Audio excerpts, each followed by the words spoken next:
E o Oriente Médio apareceu no Enem PPL 2019, na questão número 57. Como? Vem comigo, Felipe Robledo, e vamos discutir a questão juntos. Então vamos lá. A questão está te dando dois mapas, certo? A partir da ONU em 1947 e a mesma região em 2013, beleza? Dividido ali basicamente em de branco o Estado judeu, de cinza a Palestina e de preto a área de controle internacional, certo? E ele diz o seguinte, olha só. As imagens representam fases de um conflito geopolítico no qual as forças envolvidas buscam, letra A, garantir a posse territorial, letra B, promover a conversão religiosa, letra C, explorar as reservas petrolíferas, letra D, controlar sítios arqueológicos e letra E, monopolizar o comércio marítimo. Então, olha só, vamos lá. Questão ali que a gente está falando de árabes e palestinos, no caso ali, Israel e a Palestina, seria maior do que isso, na verdade, seria a questão ali árabes e israelenses, requer um pouco de atenção, tá? Primeiro, porque a disputa da região ela tem um longo histórico, tá? Vamos entender o seguinte, para a gente poder entender um pouco dos conflitos desse Oriente Médio, a gente tem que entender três fatores importantes. A questão da água, certo? A questão do petróleo e a questão religiosa. Sim, ali eu tenho ali o palco, o berço de três grandes religiões monoteístas na história. O judaísmo, o cristianismo e o islamismo. E aí, vamos lá. Vamos pensar o seguinte, tá? Se eu voltar muito na história, lá no século I, a gente tem ali a diáspora judaica, quando o Império Romano acaba ocupando aquele território. E os judeus meio que se dispersam pelo mundo. E aí, ao longo desse processo, certo? Ali, principalmente ali no século VII, por exemplo, você começa a ter ali, habitando a região, os palestinos, certo? Os seus árabes e muitos deles muçulmanos. Lembra que você pode ser árabe e você não tem que ser muçulmano por conta disso.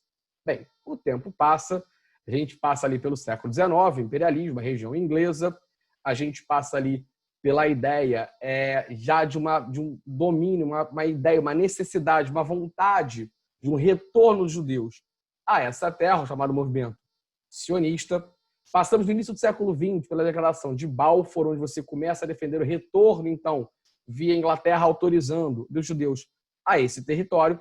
E aí passamos ali pela Segunda Guerra Mundial, criação da ONU, chegamos em 47, esse mapinha aí, no qual a ONU, então, propõe a partilha do território entre a ideia de a formação de um Estado judeu, Israel, e de um Estado palestino, árabe, muçulmano, certo? Pois bem, qual o grande problema? Esse Estado, a grosso modo, ele colocaria uma porção de terra maior para a população judaica, que era infinitamente menor, quantitativamente falando, do que os árabes palestinos que ocupavam aquela região. O que faz, então, com que os palestinos não aceitem esse Estado proposto pela ONU. Em 1948, então, Ben-Gurion declara a criação do Estado de Israel. Temos início, então, a nossa primeira guerra árabe-israelense, ou Guerra da Independência. Porque essa lógica aqui, para a gente, ela vai se compor, de uma maneira geral, na questão árabes-israelenses, de 4 grandes conflitos. Entre 48 e 49, nós temos a primeira guerra árabe-israelense, certo? No qual Israel vai lutar contra uma liga árabe que vai atacá-lo, ok? Israel vence o conflito e anexa territórios. Pois bem, em 1956, nós temos no Egito a figura de Nasser. E Nasser vai defender uma coisa chamada de socialismo árabe, ou pan-arabismo.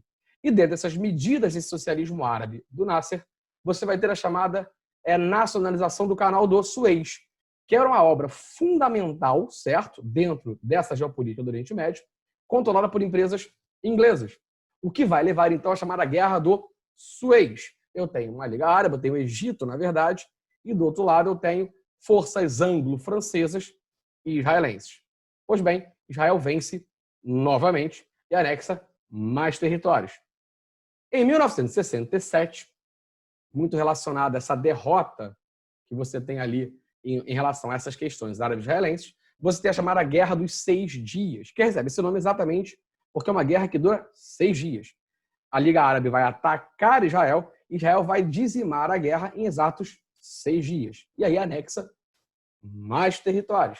E, finalmente, em 1973, nós temos a nossa quarta grande guerra árabe-israelense importante para a gente, a chamada Guerra do Yom Kippur, no qual, então, Israel será atacado no dia do perdão, o dia do Yom Kippur, vencendo novamente o conflito e, basicamente, mantendo os territórios já anexados ao longo das 3 guerras anteriores, certo? E aí, numa questão interessante para a gente, geopoliticamente falando, isso vai gerar, por exemplo, a questão da OPEP, certo? E aí, lembra o que é a OPEP? Organização dos Países Exportadores de Petróleo, a parte árabe da OPEP, porque lembra, a OPEP não é composta só por países árabes, essa parte árabe vai pregar o tal do boicote ao preço do barril do petróleo, levando a sua primeira grande crise do petróleo, certo? Fundamental num contexto internacional para a sua crise do petróleo, crise do modelo capitalista do welfare state e a emergência da defesa de um modelo neoliberal de capitalismo. Ou, no caso do Brasil, por exemplo, o esgotamento do milagre brasileiro. Mas esses temas todos são temas para a gente poder discutir em aulas específicas sobre o assunto. A ideia aqui é a gente discutir um pouquinho a prova. E vamos falar por que eu precisava disso. Porque a questão, ela está dizendo que as imagens representam, então, um geopolítico no qual o que as forças estão buscando. E ele vai dizer para a gente ali, letra A, garantir a posse territorial. Letra B, explorar as reservas petrolíferas. Letra D, controlar os sítios arqueológicos. E letra E, monopolizar o comércio marítimo. E aí você podia pensar o seguinte, espera aí, o Oriente Médio eu vou de cara para a questão do petróleo. Não, nesse caso não. Embora você tenha o petróleo ali uma questão geopolítica importante do Oriente Médio, quando ele está mostrando para você aqui os elementos, e aí, por exemplo, existe uma coisa aqui interessante para você matar a questão, que é um detalhe que você tem que tomar, que é esse aqui, ó, chegar até pertinho aqui, ó, esse tal desse muro aqui, eu estou falando do tal do muro da Cisjordânia, ou muro de Israel, certo? Aquele muro construído por Israel sobre a justificativa israelense de estar se defendendo de ataques e sobre a oposição de outros grupos de Israel estar usando o muro para poder pegar recursos hídricos e, ao mesmo tempo, isolar uma população palestina e explorar essa mão de obra por empresas de Israel. Estou te dando os dois lados da mesma moeda. Mas quando eu falo principalmente dessa questão do muro e você vê desses territórios sendo tomados ali, que o mapa vem te mostrando, a única opção viável para a gente aqui não está relacionada ao petróleo, embora venha de arraste por outros elementos. A principal ideia, a ideia geral que você tem dessa fase, desse conflito, ou seja, do que você tem, presta atenção, a área branca aqui de Israel em 47 e a área branca de Israel em 2013, eu estou falando de garantir posse territorial, certo? Uma questão um pouco mais específica, menos aquele papo de que está no texto, mas nesse caso porque não tem o texto, mas está no mapa. É só você enxergar a ideia de como é que Israel vai crescer entre 47 e 2013, logo ocupando, garantindo as posses do território, certo? Mais uma questão, espero que goste. E aí, se vocês quiserem, deixa aí no comentário se vocês querem uma aula só de Oriente Médio e a gente monta essa aula para você. Beleza? Um beijo e até o próximo vídeo.